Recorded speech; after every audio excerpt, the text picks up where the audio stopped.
Aujourd'hui, on va attaquer donc la partie 3 de notre conte sur Kobutori Ji-san, donc le petit papy qui a une excroissance sur le visage. Je vais vous faire le résumé des parties 1 et 2 si jamais vous ne l'avez pas vu. Et au total, il y aura donc 4 parties. Les 4 parties, vous pourrez les retrouver en replay sur YouTube. Et à chaque fois, comme d'habitude, on décortique ensemble tout le texte. Que vous soyez grand débutant, du coup, ça va vous permettre de pratiquer la lecture en kana. Si vous êtes plus avancé, vous allez pouvoir repérer des mots de vocabulaire, voire même carrément de la grammaire pour travailler.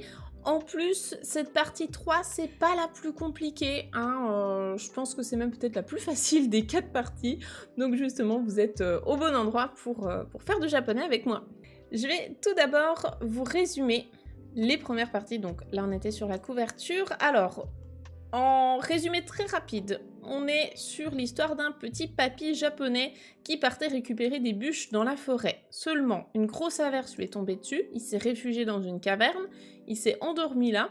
À son réveil, il a été réveillé par des oni, donc des espèces d'ogres démons du folklore japonais, qui étaient en train en fait de faire une grosse fête, quoi, tout simplement, au beau milieu de la forêt. Et ils ont commencé à danser, à jouer de la musique. Le petit papy, il s'est laissé emporter par la vibe et il n'a pas pu se retenir de danser. Il est venu danser au milieu des oni qui étaient un petit peu outrés de le voir là. Sauf qu'en fait, finalement, c'était bonne ambiance parce qu'ils se sont tous mis à danser et à rigoler. Et en fait, les oni, justement, ils se sont dit tiens, c'était trop cool, donc on aimerait bien que tu reviennes. Sauf que le petit papy, c'était oni, donc ça fait un petit peu peur quand même de revenir. Et du coup, le chef des oni, le oni bleu, pour lui mettre la pression, il lui a dit pour être sûr que tu reviennes demain soir danser avec nous, je vais te prendre quelque chose de précieux. Sauf que le petit papy, il est assez pauvre, les seules choses qu'il avait de précieux, c'était ses vêtements et ses bûches, et du coup, ça l'embêtait beaucoup qu'on lui prenne ça. Donc à la place, on lui a pris son excroissance, ce qu'il avait sur le visage, parce que le oni a dû penser que c'était quelque chose de très important pour lui. Donc la dernière fois, on s'était quitté sur cette scène, à savoir le petit papy qui était tout content de retrouver une peau toute lisse sur sa joue, et il s'est dépêché de rentrer au village. L'histoire aurait pu se terminer là. Mais les oni, mais en particulier le chef des oni, ils s'attendent à ce qu'il y ait le petit papy qui revienne le lendemain soir. Et on peut se dire que si jamais il revient pas, il va se passer quelque chose de dramatique. Donc on va découvrir ça aujourd'hui ensemble. Voilà, toute l'intrigue est là. Exactement. Alors maintenant que vous êtes au clair sur le début de l'histoire, on va pouvoir se lancer sur la page suivante. Donc on est arrivé sur la page 25. La page 25, c'est celle-ci. Comme d'habitude, pour le replay YouTube, les références du livre seront directement dans la description, comme ça si jamais vous voulez vous procurer ce livre, vous pourrez. C'est un livre pour enfants japonais. Alors, ce que je vous invite à faire, c'est lire à voix haute avec moi cette page, d'autant plus que là, on est quasiment que sur des hiragana, il y a très très peu de kanji, puisque c'est à destination des enfants japonais. Donc les enfants japonais, forcément, ils naissent pas avec 2000 kanji en tête, ils les apprennent au fur et à mesure comme nous. Donc on va essayer de lire ensemble. Alors, c'est parti. On commence en haut à droite, essayez de lire à voix haute avec moi. Je vais y aller doucement pour cette première phrase qui est un petit peu longue. Ie ni kaeru to oji-san wa sassoku oba-san ni yube no dekigoto o hanashimashita. Je relis un petit peu plus vite pour les niveaux plus avancés qui auront probablement repéré de nombreux mots de vocabulaire. Ie ni kaeru to oji-san wa sassoku oba-san ni yube no dekigoto o hanashimashita. Alors ce que je vous invite à faire ici comme à chaque fois, c'est tout d'abord repérer les mots que vous reconnaissez. Donc là, pour Twitch, vous pouvez participer directement dans le chat en écrivant les mots de vocabulaire que vous reconnaissez. Ça permet de les partager avec les autres élèves qui ne les connaîtraient pas forcément. Comme ça, tout le monde peut prendre des notes. C'est toujours assez sympa. Alors, qu'est-ce que vous avez repéré comme mot de vocabulaire ici? Effectivement, on a tout d'abord « ié », la maison, à ne pas confondre avec « ié » qui veut dire « non ». Là, on n'a pas d'allongement, c'est « ié », la maison. On a le verbe « kaeru », effectivement, qui veut dire « rentrer chez soi ». Ah, bien joué Steph, effectivement, sasoku, c'est immédiatement, hein, sans tarder, tout de suite. Bravo, parce que ça, c'est pas un mot qui est très facile. Donc, ié la maison, kaeru, rentrer chez soi. Hanashimasu, c'est ça, le dernier verbe à la fin, hanashimashita. Ici, il est conjugué au passé.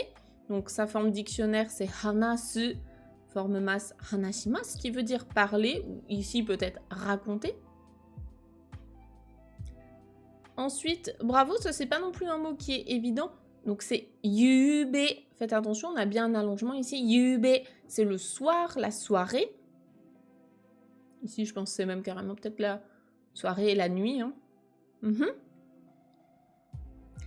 Et puis, il vous reste pas grand-chose comme mot de vocabulaire. Il reste oji-san, oba-san.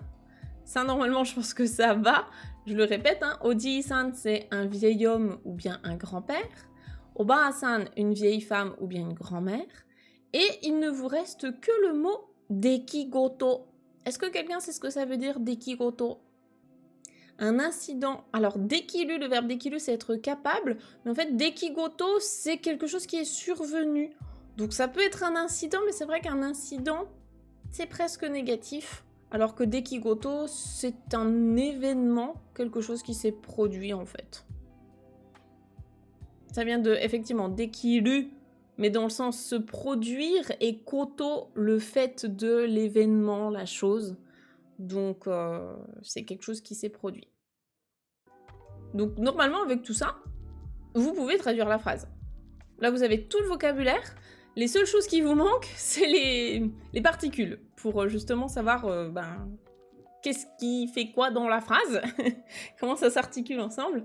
Donc les particules, hein, je répète, qu'est-ce que c'est? Enfin, je réexplique pour les débutants. Une particule, c'est un petit mot de grammaire, en général composé d'un seul kana, ça veut dire une seule syllabe. Parfois, il y en a deux, hein, mais ici, en l'occurrence, c'est que des une syllabe. Et les particules, ça sert à donner une fonction à un mot dans la phrase. Donc ici, on a la particule ni, donc ie ni kaeru. Ni, c'est notre destination, c'est l'endroit dans lequel il est rentré, donc en rentrant à la maison. Le to ici, c'est pour dire qu'est-ce qui s'est passé, donc en faisant ça, il s'est passé, du coup, la suite. La suite de la phrase, c'est oji-san wa.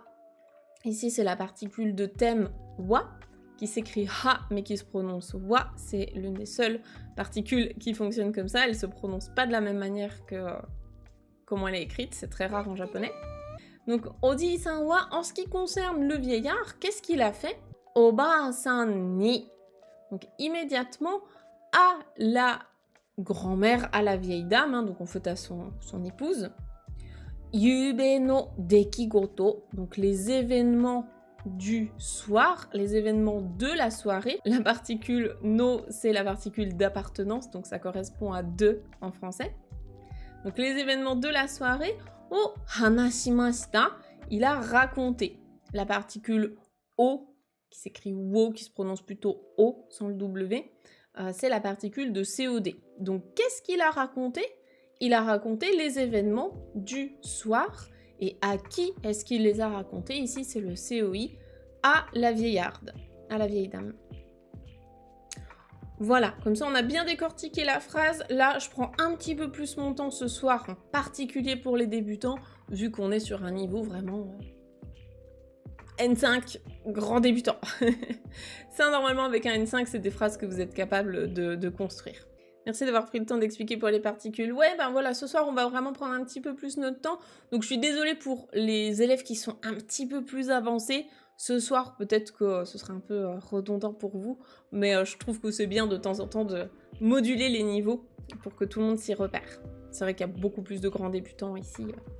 Donc, on va on va s'intéresser à tout ça. Alors, on continue à lire. Donc, essayez de lire avec moi à voix haute. On va reprendre, donc notre phrase est là et elle tient sur les 2 autres colonnes. Donc, allons-y. Shinpai shiteita oba-san mo oji-san no kobu ga torete o yorokobi. Donc, je relis un petit peu plus rapidement. Shinpai shiteita oba-san mo oji-san no kobu ga torete o yorokobi. Donc encore une fois, je vous invite à noter les mots que vous reconnaissez dans le chat et bien sûr à prendre note de tout ce que vous connaissez pas, ou en tout cas des mots qui vous intéressent, que vous avez envie de retenir là maintenant, ou des mots qui vont vous être utiles. Peut-être des mots qui sont trop avancés pour vous à l'heure actuelle, c'est pas la peine. Alors, qu'est-ce qu'on a ici? Shinpai shiteita. Ça, qu'est-ce que c'est ce groupe de mots là? Alors, shinpai shiteita, effectivement, Mr. Link, bien joué, se faire du souci, s'inquiéter. Donc, shinpai suru, shinpai shimasu, c'est s'inquiéter, se faire du souci.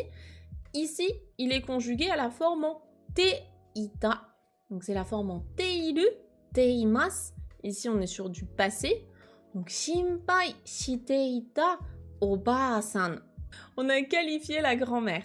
De quoi? Qu'est-ce qu'elle était en train de faire en fait? Donc la grand-mère, la vieillarde, qui était en train de se faire du souci, qui était en train de s'inquiéter. Mo, ici c'est la particule pour dire aussi. Donc la grand-mère qui était en train de s'inquiéter, elle aussi, eh bien, oji-san no kobu. Donc kobu, c'est le même que dans le titre de l'histoire, hein. C'est l'excroissance, la grosseur.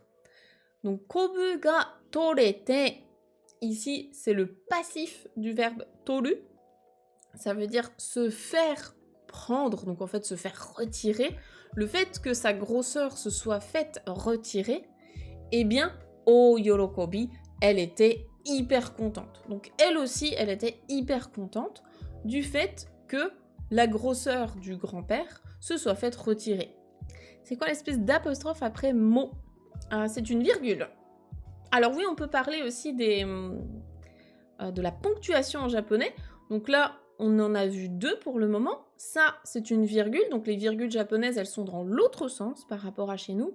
Et les ronds que vous voyez à la fin des phrases, en fait, ce sont des points. Ce qu'on appelle des maru en japonais. Maru, ça veut dire rond.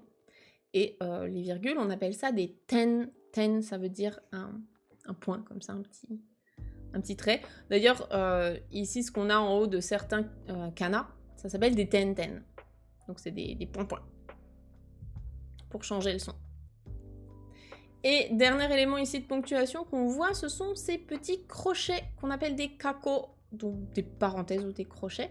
Ça signifie que quelqu'un est en train de parler. Donc, c'est l'équivalent des guillemets en français. Donc, ici, on sait qu'il y a des paroles. Et les paroles en question, bah, écoutez, on va les lire ensemble. C'est la grand-mère qui parle, c'est elle. Elle dit « Totemo suteki ni narimashita yo !» Totemo suteki ni narimashita yo.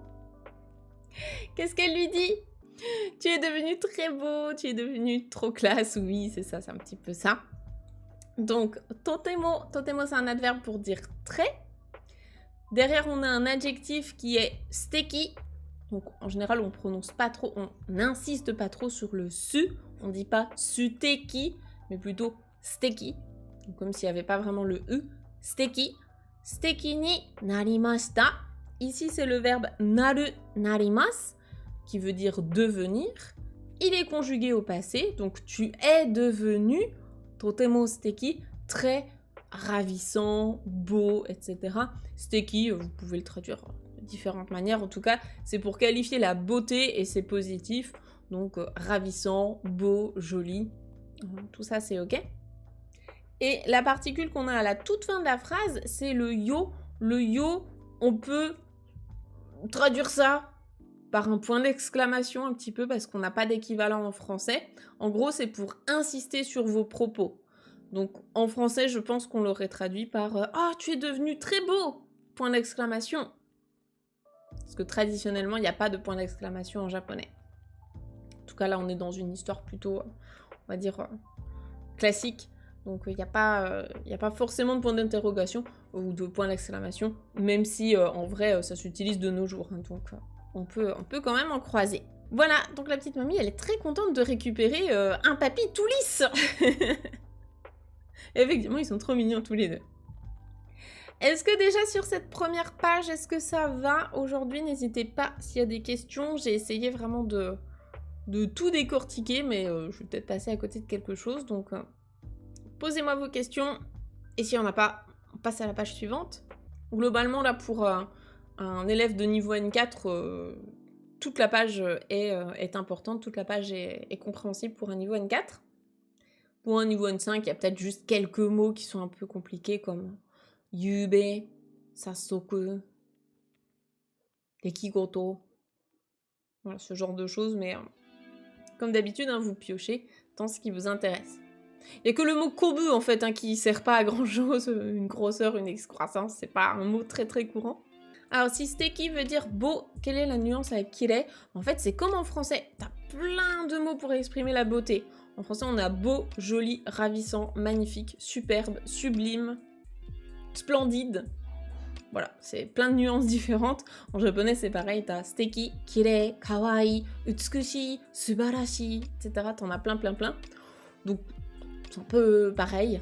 Kirei, c'est vraiment soit beau, joli, donc la beauté, comme par exemple un paysage, ou bien un objet, ou même une personne qui est beau ou belle. Ça peut aussi vouloir dire propre, alors que steki, moi j'aime bien le traduire par ravissant. Je trouve qu'en français ça se rapproche pas mal de ravissant dans l'usage qu'on en fait. Ravissant ou joli, je trouve que c'est assez proche de ça. Ok, bah écoutez, s'il n'y a pas d'autres questions, on passe à la suite. La page suivante. C'est là que l'histoire commence à devenir vraiment marrante. Hop, je vais me mettre là. Comme ça, on verra bien l'image. Je vous laisse juste prendre 2 minutes pour regarder un peu l'illustration qui me fait trop rire. Ça peut vous donner un peu un indice sur ce qui va se passer. Ah, vous y attendiez pas à celle-là, hein. On s'y attendait pas, clairement. C'est quoi cette image? C'est la suite de l'histoire, écoutez. Et oui, qui a dit qu'il n'y avait qu'un seul petit papy avec une excroissance dans l'histoire? Personne. Parce qu'en fait, en japonais, Kobutori Ji-san, on sait pas, mais peut-être qu'il y en a 2, oui, ou plein. C'est peut-être tout un village de petits papys qui ont des excroissances. On nous dit pas tout ça. C'est ça, c'est qu'en japonais, on sait pas si c'est au singulier ou au pluriel. J'avoue, je l'ai pas vu venir, celle-là. Tous les papys avec une excroissance ont débarqué. Bah. Son frère siamois. Il sort d'où? Écoutez, je crois que vous avez plein de questions. On va essayer d'y répondre. On va lire le texte, du coup. On va lire le texte pour avoir des réponses. Alors, je vous laisse lire avec moi. C'est une longue phrase en kana. On n'a pas du tout de kanji. Donc, prenez votre temps pour bien décortiquer. C'est parti. Sono hanashi wo kiita tonari no oji-san mo ureshiku narimashita. Je la relis un petit peu plus vite. Sono hanashi wo kiita tonari no oji-san mo ureshiku narimashita. Alors là, c'est pareil. Niveau GLPT 5, débutant, vous pouvez normalement comprendre toute la phrase. Il n'y a pas de mots compliqués. Justement, je vous mets au défi de comprendre tout ça et essayer de le traduire. Donc vous pouvez donner les mots de vocabulaire pour aider les autres élèves dans le chat. Et vous pouvez aussi essayer de traduire, comme ça vous fait un petit exercice. Ce soir, c'est vous qui bossez. Alors, je regarde un petit peu ce que vous m'avez mis. Donc, on a effectivement ureshi, qui est l'adjectif pour dire content. Donc, de base, c'est bien ureshi pour dire content. Ensuite, on a hanashi, une histoire, ouais. Tonari, quelqu'un qui est voisin. Et donc, en traduction, vous me proposez, après avoir raconté cette histoire à son voisin, le vieux est devenu heureux. En entendant cette histoire, le vieux voisin s'est lui aussi enjoué. C'est ça, vous avez à peu près compris ce qu'on nous raconte. Donc, je réexplique. Sono hanashi. Hanashi, donc, c'est le nom qui vient du verbe hanasu, hanashimasu, qu'on a vu sur la page juste avant. Donc, hanasu, hanashimasu, ça veut dire parler, raconter. Hanashi, c'est une histoire, un récit. Et ici, on nous dit sono. Donc, sono, c'est un pronom démonstratif, hein, c'est le kono, sono, ano. Ici, pourquoi on a utilisé sono? Sono, c'est pour faire référence à ce dont on a parlé juste avant dans le texte. Donc, sono hanashi, c'est ce qu'il y avait sur la page juste avant. C'était pour dire, donc, l'histoire, que du coup, il a perdu sa grosseur, etc. Ce qu'il a raconté à sa femme, en fait. Hein. Donc, sono hanashi, cette histoire-là. O kiita.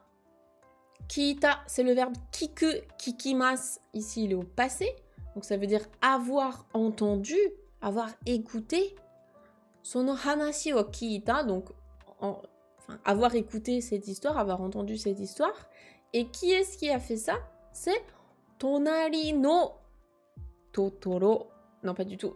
Tonari no Oji-san. C'est donc le petit papy d'à côté, le petit papy voisin. Donc, Tonari, c'est Tonari, comme dans Tonari no Totoro, hein, mon voisin Totoro. C'est en fait Totoro de à côté, le Totoro qui est voisin de chez moi. Donc là, c'est le petit papy qui est voisin de lui, du personnage principal.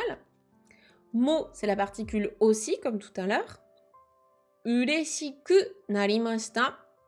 Ici, c'est le même verbe naru narimasu, qui veut dire devenir. Et ureshiku narimashita, ça veut dire il est devenu content, il est devenu heureux. Donc, naru narimasu, c'est vraiment un verbe qui traduit qu'il y a eu un changement d'état. Ça veut dire qu'avant, il n'était pas spécialement content, et là, hop, d'un coup, il est devenu heureux. Donc, on nous dit, le papy d'à côté aussi, il est devenu heureux en entendant, du coup, cette histoire. Hein, le papy d'à côté qui a entendu cette histoire, eh bien, lui aussi, il est devenu content. Donc, il n'y a pas que la femme qui était contente, il y avait aussi lui.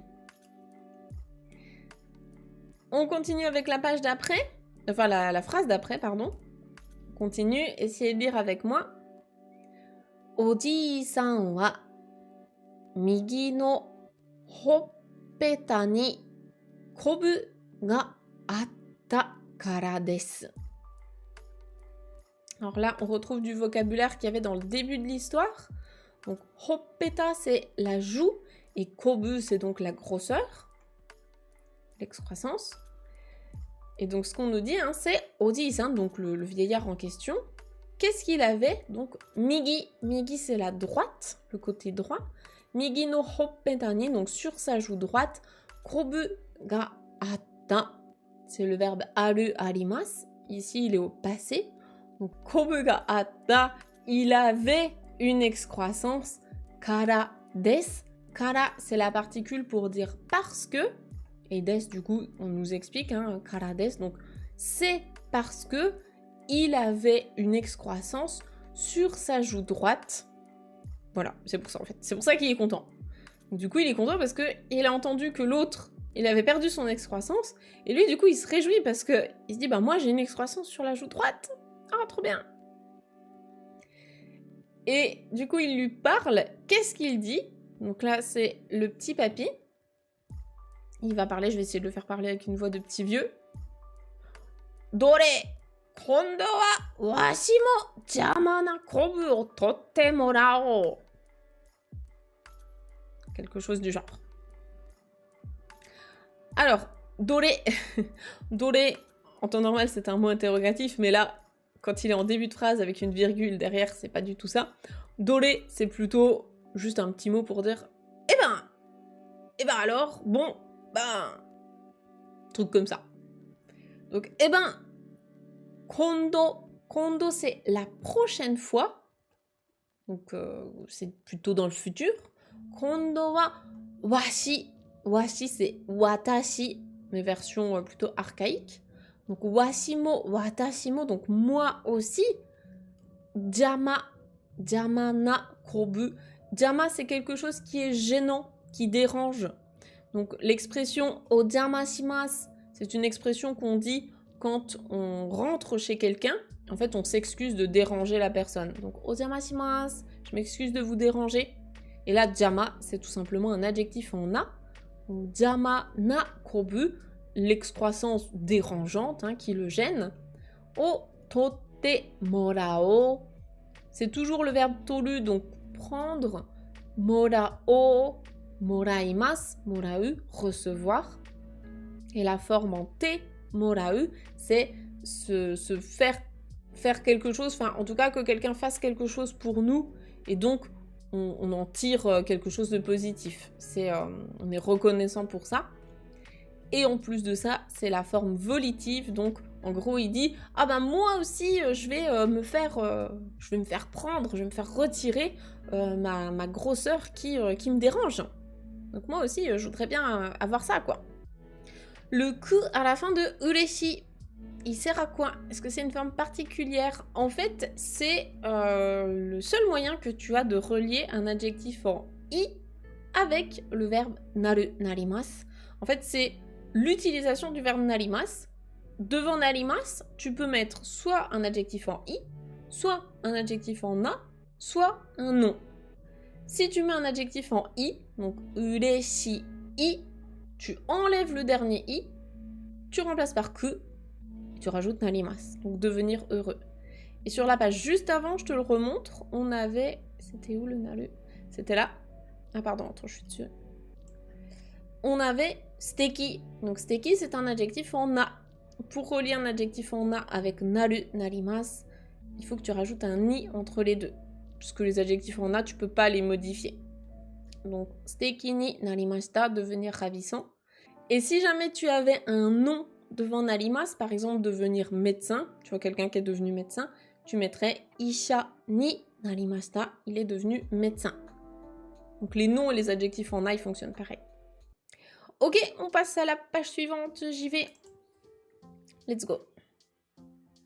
Alors, on va se mettre là. Alors, je vous invite à lire avec moi cette très longue phrase.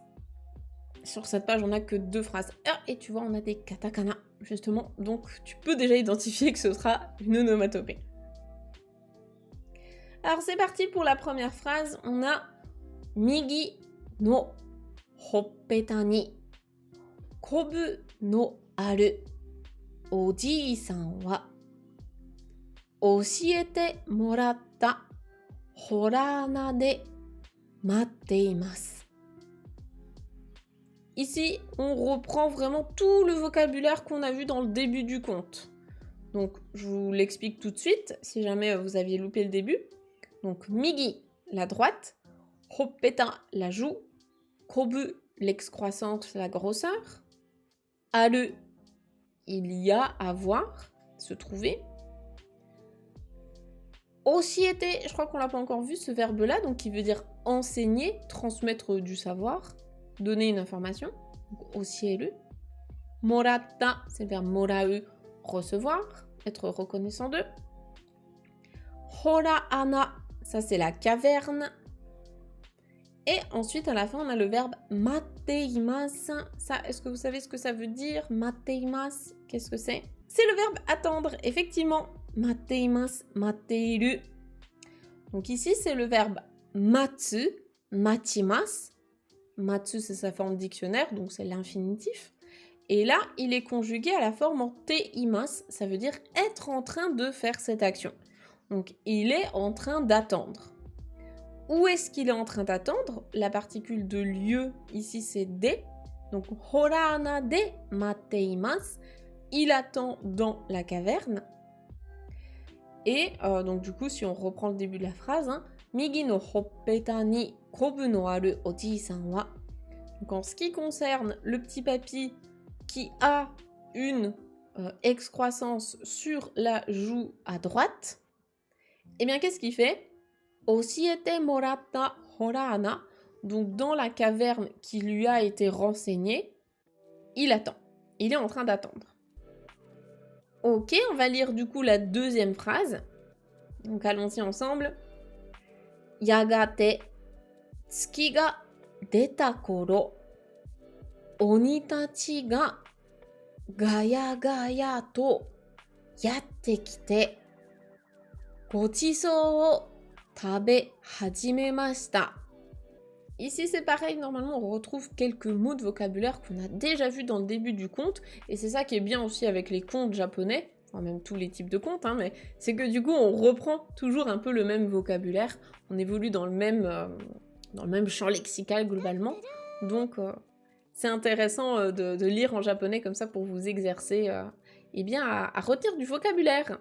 Alors, est-ce que ici vous reconnaissez des choses? Je vais peut-être faire participer les élèves un petit peu plus avancés. Est-ce que vous avez reconnu des choses dans cette phrase? Je la relis avec vous. Yagate, tsuki ga deta koro, onidachi ga gaya gaya to yatte kite, gochiso o tabe hajimemashita. Je pense que c'est la phrase peut-être la plus compliquée qu'on ait vue là hein, de toute cette partie. Alors, qu'est-ce que vous reconnaissez? Tabe hajimemashita. Ils avaient commencé à manger. Oui, tout à fait. Effectivement, ici, c'est bien le combo, la fusion de deux verbes.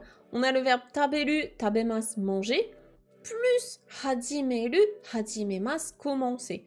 Donc, ils ont commencé à manger. Qu'est-ce qu'ils ont commencé à manger? Un festin. Effectivement, on a le mot gochiso. C'est le gochiso que vous retrouvez dans l'expression gochiso sama deshita.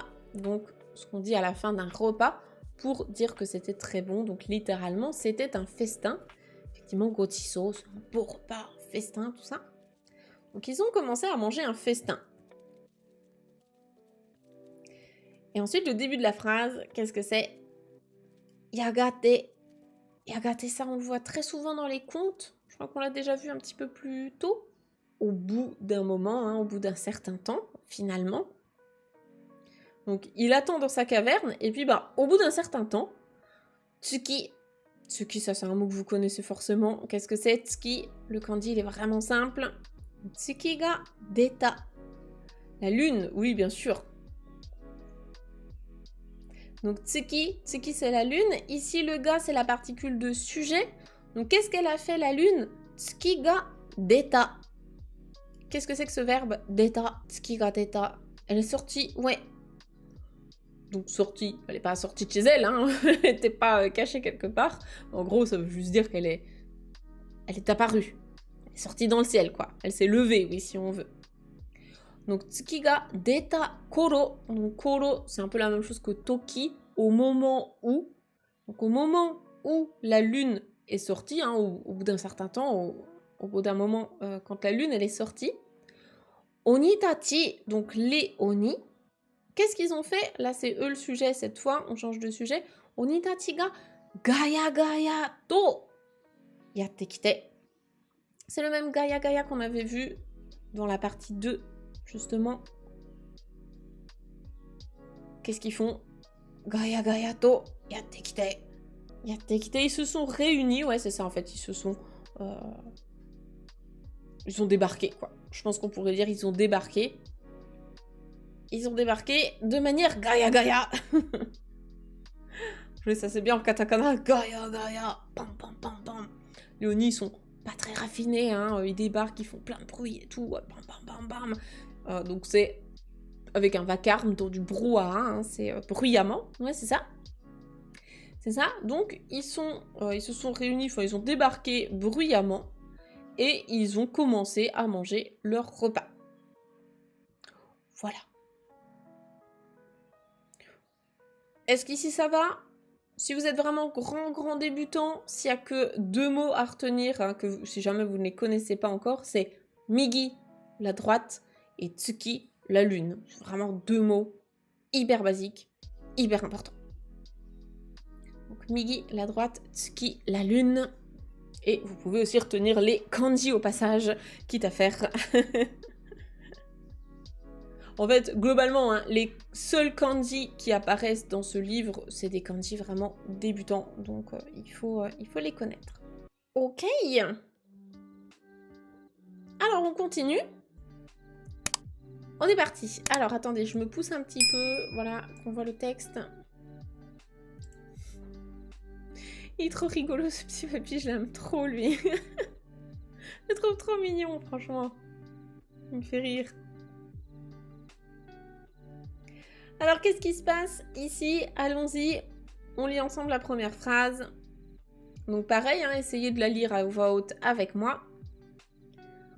Sono uchi ni kino to onaji you ni uta ya odori ga nigiyaka ni hajimarimashita. Je relis un petit peu plus rapidement. Sono uchi ni kino to onaji you ni uta ya odori ga nigiyaka ni hajimarimashita. C'est pareil, je vous laisse repérer le vocabulaire que vous connaissez. Alors, vous avez reconnu kino. Ouais, super. Donc, kino qui veut dire hier. Effectivement, uchi, ça peut bien vouloir dire la maison, le chez-soi. Mais ici, c'est pas ça, parce que du coup, ça se passe pas dans une maison. Sono uchi ni, en fait, ça veut dire pendant ce temps, enfin, à ce moment-là, pendant ce laps de temps, un petit peu. Sono uchi ni. Donc, ils ont commencé à manger. Et puis, ben, pendant ce temps-là, il s'est passé quelque chose. Uta, la chanson, ouais. Nigiyaka, animé, donc c'est le contraire de calme. Hein. Donc, pendant ce temps-là, qu'est-ce qui s'est passé? Kino to onaji you ni.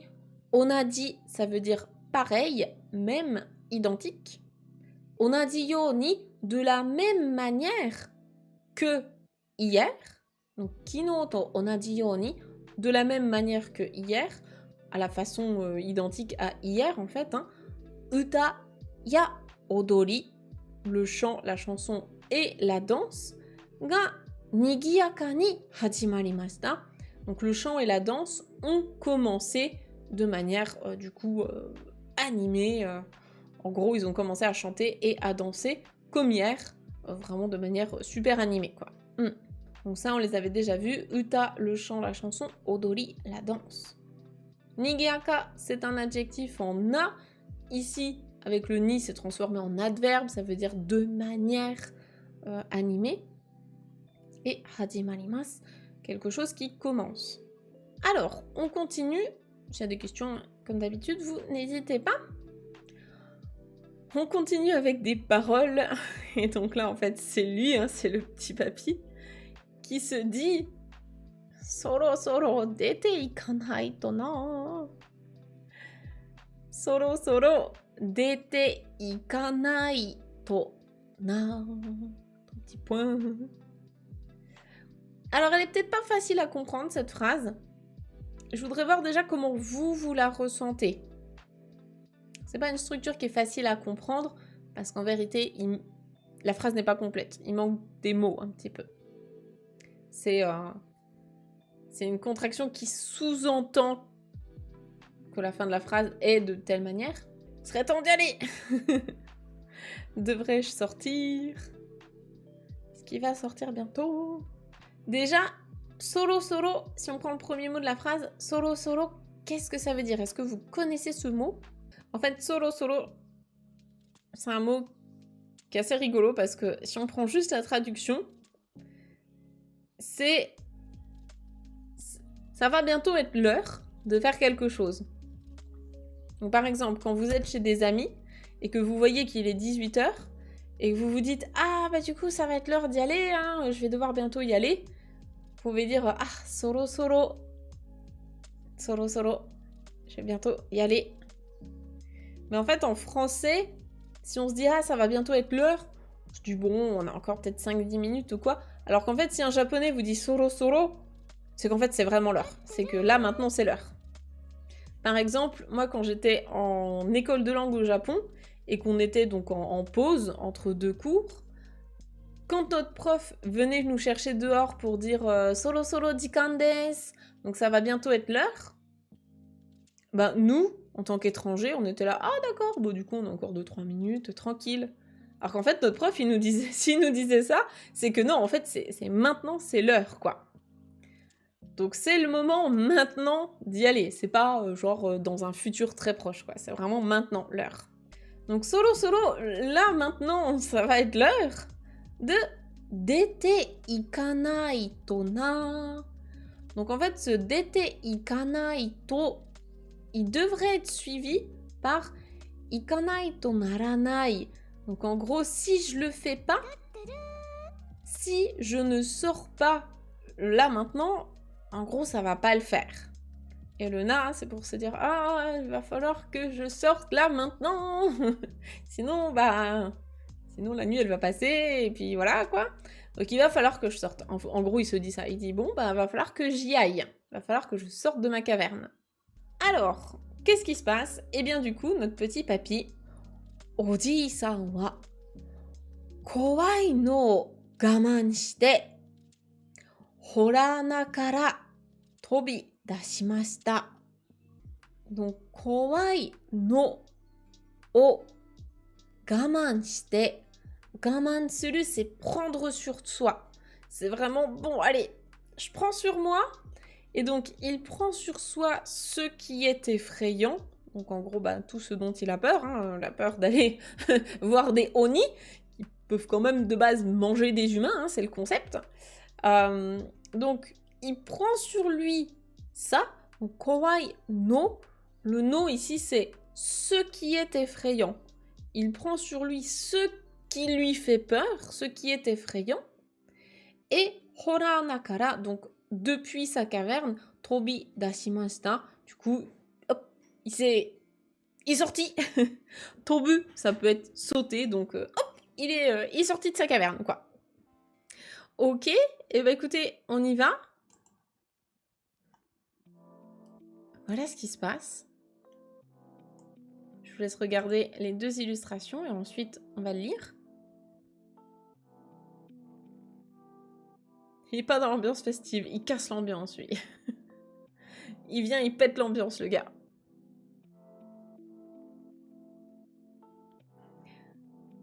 On va regarder ce que ça dit, du coup. Alors, là, ici, c'est probablement le Oni rouge hein, qui parle et qui dit « Ya, matte tazo !» Est-ce que vous voyez ce qu'il dit? Eh ben, on t'attendait. Ouais, c'est ça. C'est ça, donc ya, c'est wa. Enfin, c'est un cri, quoi, c'est un mot. Matteta, c'est le verbe matsu matimas qu'on a déjà vu avant, c'est le verbe attendre. Et matteta, c'est matteimashita. Ça, c'est la forme polie. Matteta, c'est la forme familière. On t'attendait, on était en train de t'attendre.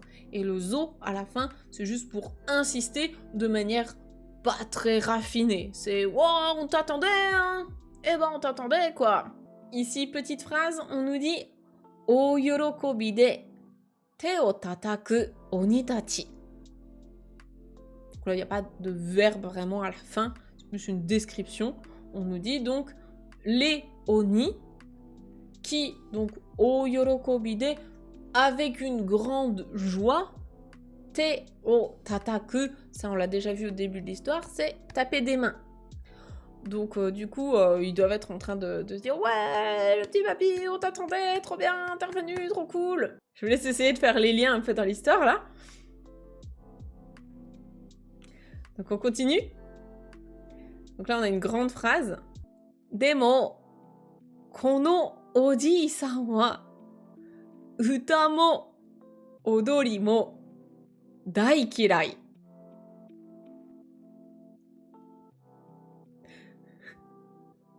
Là, c'est pareil. Normalement, c'est une phrase vraiment adaptée pour les débutants. Ça devrait aller. Est-ce que vous avez compris? Nemo, kono oji-san wa, uta mo, odori mo, daikirai. Donc, demo, mais, cependant, kono oji-san, donc ce papy-là, eh bien, uta mo, donc la chanson Odorimo et la danse aussi. Dai kirai. Dai kirai, il déteste. Donc, dai kirai. Là, c'est pareil, on n'a pas de verbe, hein, ça devrait être dai kirai des. Mais c'est peut-être pour insister un petit peu plus sur le côté presque dramatique de la situation. Donc, le problème, c'est que ce petit papy-là, il déteste et chanter et danser. Compliqué. Donc, on continue. Mo nagai koto warau koto mo wasurete shimatta oji-san nano deshita. Alors là, la phrase est peut-être un petit peu plus difficile. S'il y a des élèves plus avancés, peut-être que vous comprenez un peu le sens. Est-ce que vous voyez ce qu'on veut dire par là? Mo nagai koto warau koto mo wasurete shimatta oji-san nano deshita. Donc là, ici, effectivement, on qualifie encore une fois oji-san. Donc, ici, le nano deshita, donc c'était un vieil homme qui... Et donc là, on l'a qualifié de warau koto mo wasurete shimatta. C'est cette partie-là, en fait, que qu'on cherche à bien comprendre. Nagai, c'est long, ouais, et complètement oublié de sourire ou de rire même, ça peut être l'un ou l'autre. Hein. Donc, warau, ici c'est le verbe sourire ou bien rire. Koto, le fait de. Donc, warau koto, le fait de rire ou le fait de sourire. Mo, même ça, wasurete shimatta, il avait totalement oublié. Wasureru, wasuremasu, c'est le verbe oublier. Et ici, c'est la forme en te shimatta. Donc, te shimau, avoir complètement oublié de faire ça. Donc, c'était un vieil homme qui avait totalement oublié ce que c'est, en fait, le fait de rire ou de sourire. Et nagai koto, en fait, c'est pendant un long moment. Donc, il y a probablement mo nagai koto, ça fait déjà un long moment, en fait, que lui, il avait oublié de rire et de sourire. Et ou de sourire, quoi.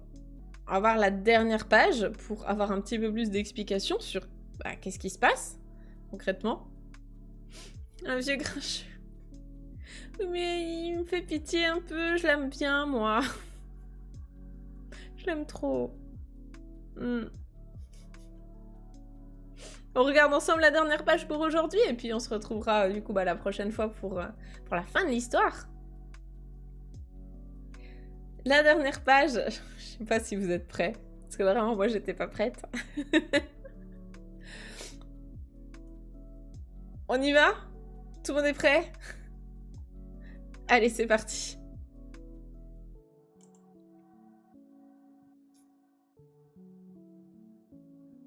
Ça me fait mal de voir ça. Ah là là. Petit papy.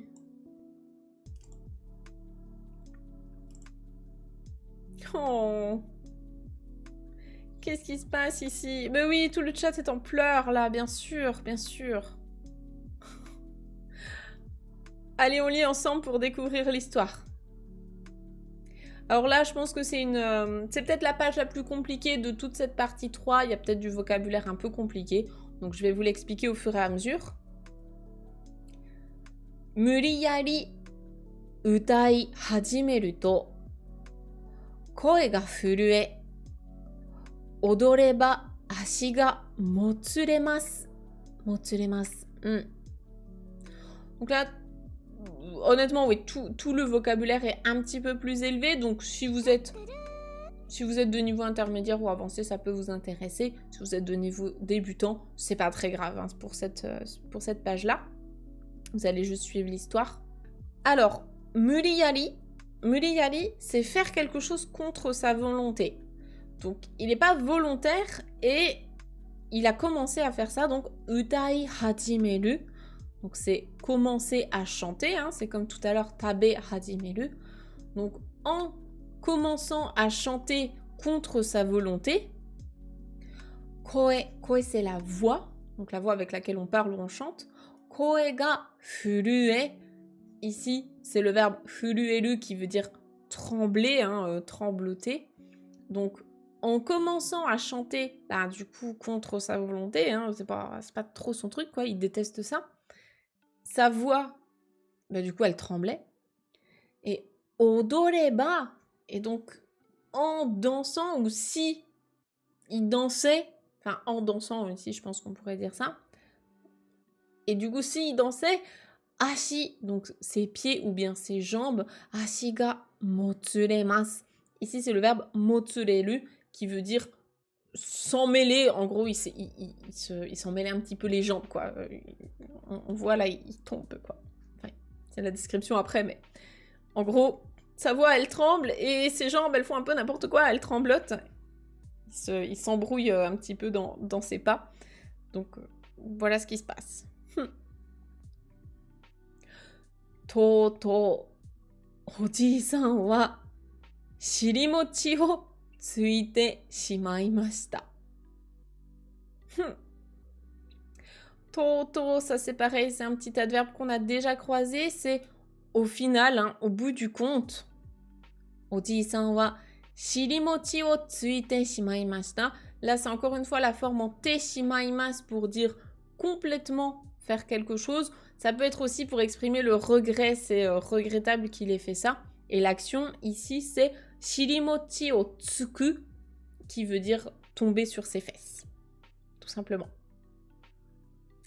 Donc au bout du compte, eh bien, il s'est retrouvé sur son derrière. Il est tombé sur ses fesses. Oh là là, le pauvre. Dernière phrase, et on se quittera là-dessus pour aujourd'hui. Et on aura tous très envie de connaître la fin de l'histoire.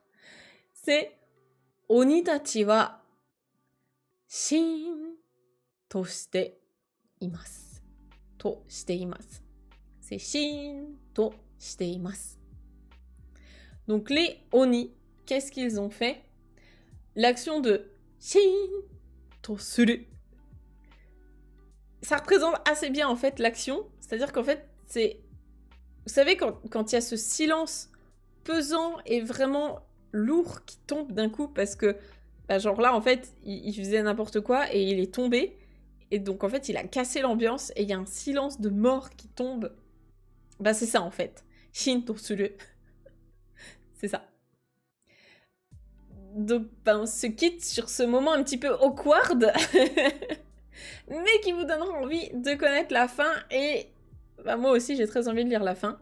J'ai survolé un petit peu, mais j'ai pas encore tout lu. Donc, on découvrira ça ensemble la prochaine fois.